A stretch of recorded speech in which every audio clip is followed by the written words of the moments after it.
Hi friends, నా పేరు జనార్దన్ రెడ్డి. నేను రియల్ ఎస్టేట్ బిజినెస్ చేస్తాను. ఈరోజు మన డిస్కషన్ ఏంటంటే మన ఆలోచన విధానం బట్టి మనం ఎలా ధనవంతులు అవుతాం. ఇదే మన డిస్కషన్. అంటే మన ఫెయిల్యూర్కి మెయిన్ కారణం ఏదైనా ఒక పని మొదలుపెట్టి ఆ పనిని మధ్యలోనే స్టాప్ చేస్తాం. ఇది మెయిన్. అంటే ఏదైనా ఒక పని చేద్దామని చెప్పేసి మొదలు పెడతాం, దాన్ని ఒక 1 మంత్ ఆర్ ఒక 2 మంత్స్ చేస్తాం, తర్వాత స్టాప్ చేసేస్తాం. ఫర్ ఎగ్జాంపుల్, చాలామంది జిమ్కి వెళ్దామని చెప్పేసి స్టార్ట్ చేస్తారు. వాళ్ళు ఒక 15 డేస్ 20 డేస్ వెళ్ళిన తర్వాత ఇంకా మార్నింగ్ లేవడం మన వల్ల కాదు, ఇది మనం చేయలేం అని మధ్యలో స్టాప్ చేస్తారు. ఇలాంటి వాళ్ళు ఏది సాధించలేరు. కొంతమంది ఒక బిజినెస్ మొదలు పెడతారు, సరే చేద్దాం అని చెప్పేసి స్టార్ట్ చేస్తారు, ఇన్వెస్ట్మెంట్ చేస్తారు, బిజినెస్ చేస్తారు, కానీ మధ్యలో స్టాప్ చేసేస్తారు. సో ఇది మెయిన్ రీజన్ మనం ఎందుకు ధనవంతులు కాలేకపోతున్నాం, ఒక లక్ష్యాన్ని మనం ఎందుకు పెట్టుకోలేకపోతున్నాం. ఇలాంటి రీజన్స్ వల్లనే మనం ఫెయిల్యూర్ ఎక్కువ. ఏదైనా అచీవ్ చేయాలంటే మన ఆలోచన ధోరణి మార్చుకోవాలి. మన ఆలోచన ప్రభావం మన యాక్షన్ మీద అండ్ మన హ్యాబిట్స్ మీద ఉంటుంది. ఇది ఫైనల్గా మన రిజల్ట్ను డిసైడ్ చేస్తుంది. అంటే నువ్వు ఏదైనా చేయాలనుకుంటే ఒక సంకల్ప బలం మీద, ఒక ఆత్మవిశ్వాసం మీద ఇది డిసైడ్ అయి ఉంటుంది. ఇవి రెండు కలిపి నీ ఫైనల్ రిజల్ట్ ఏదైతే ఉందో, నువ్వు ఎంతవరకు అయితే మనీ సంపాదించాలి, మనం ఒక ధనవంతం కావాలంటే మెయిన్ రీజన్స్ వీటి మీద డిపెండ్ అయి ఉంటుంది. మనం ఒక ఉన్నతమైన స్థానంలో ఉండాలంటే, డబ్బు ఎక్కువ సంపాదించాలంటే మన దగ్గర ఒక బర్నింగ్ డిజైర్ ఉండాలి. ఈ బర్నింగ్ డిజైర్ ఏంటంటే, ఒక పట్టు పడితే దాన్ని వదలకూడదు. ఈ బర్నింగ్ డిజైర్ ఎలా ఉండాలంటే, పట్టు బట్టరాదు, పట్టు విడరాదు, పట్టనేని బిగే పట్టవలేను, పట్టు విడనేని ప్రాణం వదలడం బెస్ట్.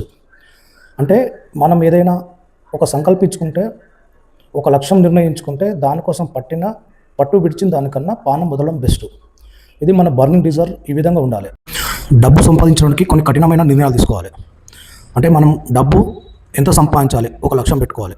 ఫర్ ఎగ్జాంపుల్, ఒక 1 yearలో 60 lakhs సంపాదించాలని ఒక లక్ష్యం పెట్టుకుంటే, అది మంత్లీ 5 lakhs చొప్పున, ఎవ్రీ మంత్ 5 lakhs చొప్పున 12 monthsలో 60 lakhs సంపాదిస్తాం. సో ఫర్ ఎగ్జాంపుల్, మనం ఒక రియల్ ఎస్టేట్ చేస్తున్నాం అనుకోండి, ఎవ్రీ మంత్ 5 lakhs ఎలా సంపాదించాలి అంటే, ఎంతమంది కస్టమర్స్ సైట్ విజిట్ చేయాలి, ఎన్ని క్లోజింగ్స్ కావాలి, సరౌండింగ్ డెవలప్మెంట్ ఎలా చెప్పాలి.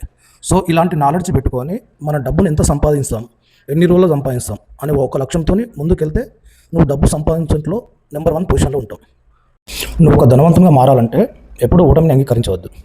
సర్ ఎలన్ మస్క్ గారు 3 times స్పేస్ ఫెయిల్యూర్ అయ్యారండి. తను ఇప్పుడు ప్రపంచ ధనవంతుడు ఉన్నాడు. ప్రతిరోజు కఠినమైన పని చేయడం అలవాటుగా నేర్చుకోండి. ఈ అలవాటు వల్ల ఏంటంటే, మన సబ్కాన్షియస్ మైండ్ యాక్టివ్ అయ్యి మనం అనుకున్న లక్ష్యాలకి యూనివర్స్ కూడా సపోర్ట్ చేస్తుంది. అండ్ దీర్ఘకాలిక లక్ష్యాలను పెట్టుకోండి. అంటే ఒక 1 yearలో మనం ఎంత సంపాదిస్తాం, ఒక 5 yearsలో ఏ స్థాయిలో ఉంటాం, అలాంటి లక్ష్యాలను పెట్టుకోండి. జీవితంలో ఎంత పెద్ద రిస్క్ అయినా ఒక ఛాలెంజ్గా తీసుకోండి. మనకి ఇష్టమైన రంగంలో 100% ఎఫర్ట్స్ పెట్టండి. ఈ 100% ఎఫర్ట్స్ వల్ల నీ విజయం చాలా ఈజీగా అవుతుంది. నువ్వు ఒక ధనవంతునిగా మారుతావు. నీ సరౌండింగ్ ఉండే సర్కిల్ కూడా ధనవంతులు అయి ఉన్న వాళ్ళ సర్కిల్తోనే తిరగండి. ఇలాంటి వల్ల మనం ఈజీగా ధనవంతులు అయ్యే ఛాన్సెస్ 100% ఉన్నాయి.